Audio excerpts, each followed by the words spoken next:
Alrighty. Hey everybody. Tonight, I'm going to make a short video talking about three things that I've done, like in a nutshell, quick, fast, and to the point, to change my life and to change my mind and to be able to live life and want to live life without escaping myself, escaping my mind, or feeling like my mind is something I can never escape. So, three things that I've done that have absolutely changed my life. The first one is knowing myself enough to know that I am my own worst enemy. The art of war, Sun Tzu. I think that's how you say it. I don't want to sound stupid right off the bat, but whatever. Hopefully, I said that right.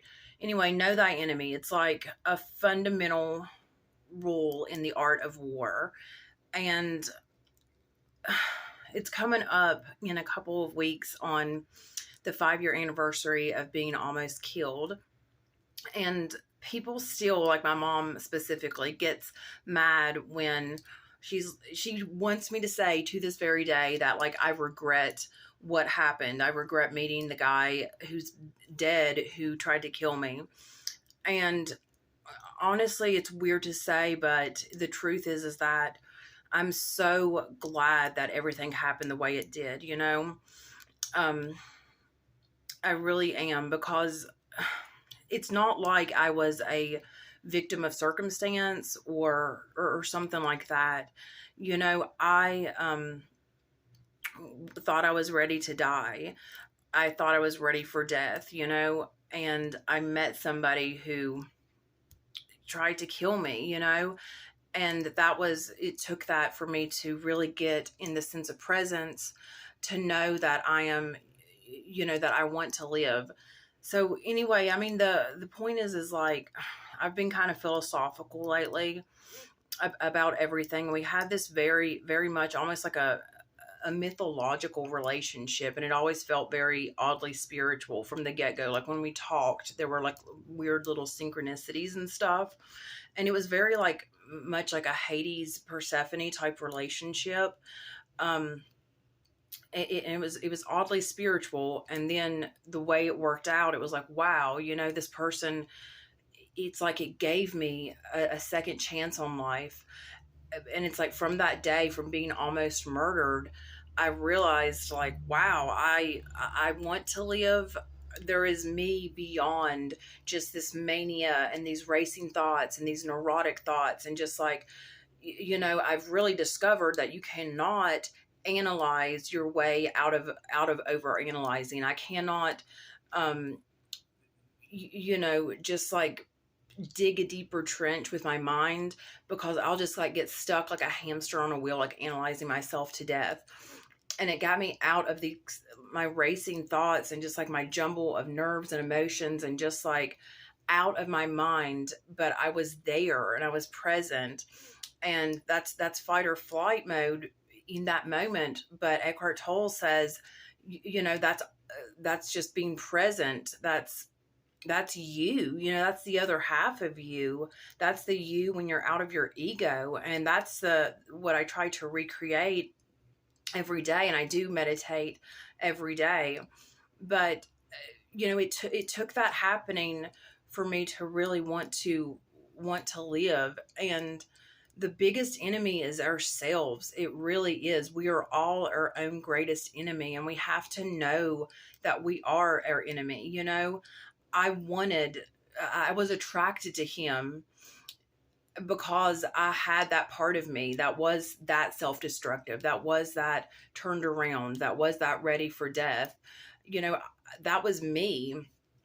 And so I have to really like get to know myself, and we all have to get to know ourselves to know, who we are, to know that we do, the worst thing we can do is like let our darker desires take over our mind and be ruled by these darker desires, which are our lower level emotions, like fear and anger and judgment and just frustration and contempt and anxiety, and everything that used to like dictate my mind was a lower level emotion.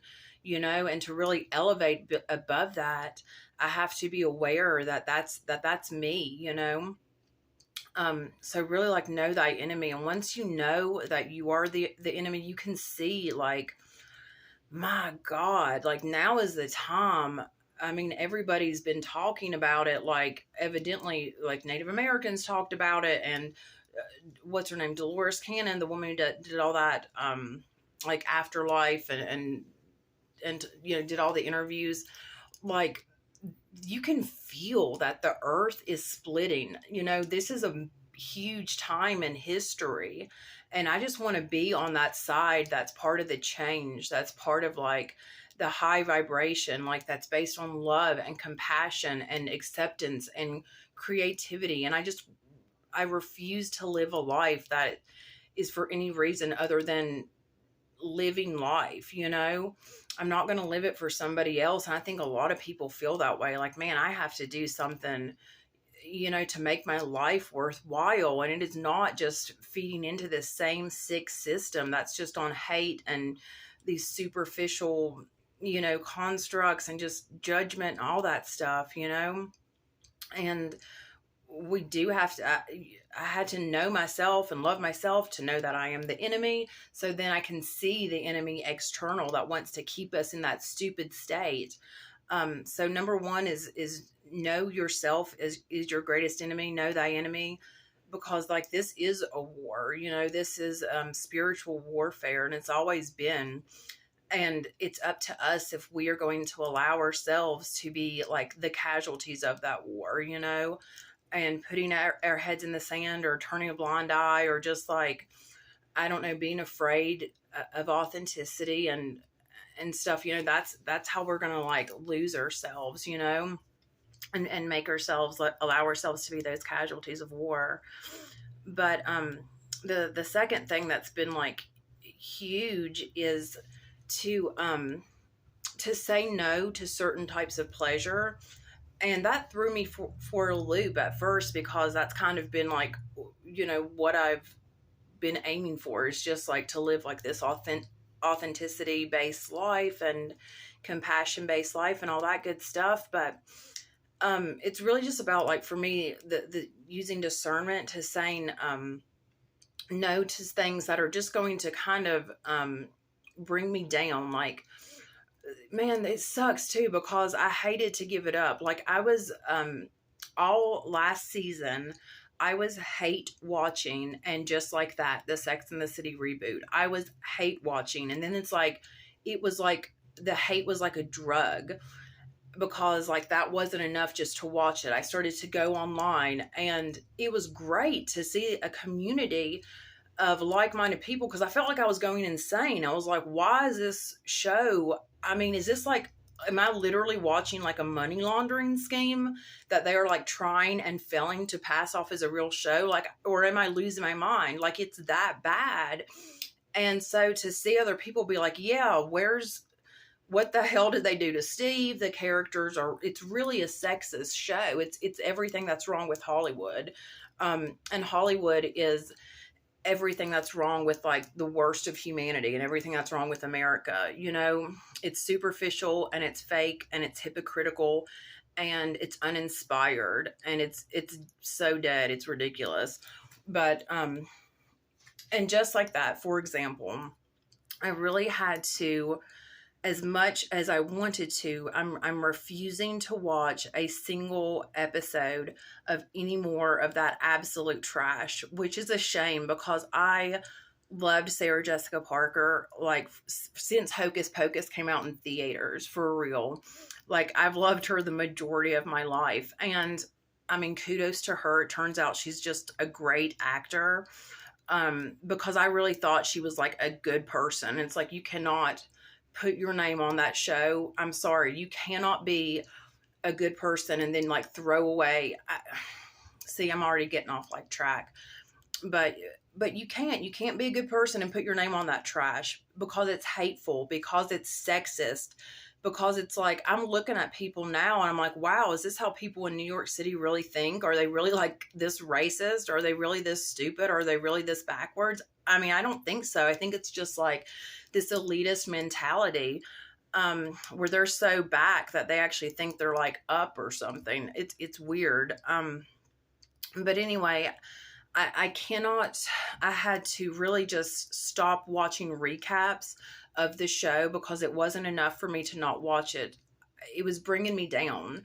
It was making me angry. It was making me frustrated. And, I just had to cut it loose.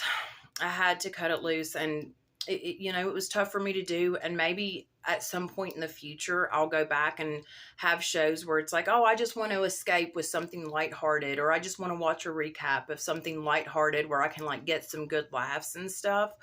Maybe I'll be at a point where I'm like wanting to do that. But right now, it's like I would laugh and I would feel this sense of like, online camaraderie and kind of like commiserating over how shockingly horrible this show is and how really sexist it is, and such a disgrace to such a beloved, witty, fun series. It was tragic.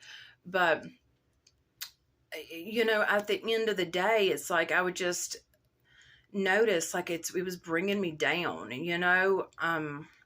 and it was making me want to watch like more like trashy TV and more like, lighthearted recaps. And that's just, I have to practice discernment and saying no to media that brings me pleasure in the moment is like saying no to Oreos or whatever else that's going to bring me immediate pleasure, but kind of make me feel a little shitty, directly thereafter. So having that discernment and being able to say no and just being really like diligent with like my media consumption. And that's another big one. And the third thing I've been doing that's like really helping my mental state and helping me stay on track with just like self-love, and taking my life from that place of self-love and compassion for myself, and just standing in the autonomy that, hey, I am in control over my life. These are my goals. This is my direction. This is me working towards it on a daily basis. It takes a lot for me to stay in that place, and I have to stay in that place to manifest the life that I want. And for someone that had dug such a deep hole for themselves, and I had so many mental health issues, it's just really easy for me to like fall back, like I was saying a couple of videos back, like fall back to a place of I'm just kind of like ruminating or feeling like I'm not worthy or not good enough, or like, who do you think you are? And if I don't stand for myself, like even like my friends and family, like they're really quick to shit on dreams and kind of tell me like it's a pipe dream, or you better have a plan B, that type of stuff. And I just can't, that doesn't feel right to me. So I have to follow my heart, but I have to really practice that discernment and saying no to things that are just like more instant gratification, like at this moment in time. And the third thing is really getting my health in line. For a long time, I've been at a place that I'm so proud to say, for the first time in my life, for about 2 years now, about a year and a half, 2 years, I've lost 35 pounds. And it was the first time that I have lost weight intentionally, A, and B, in a healthy way. I've always had a really messed up relationship with food, eating habits, and body image.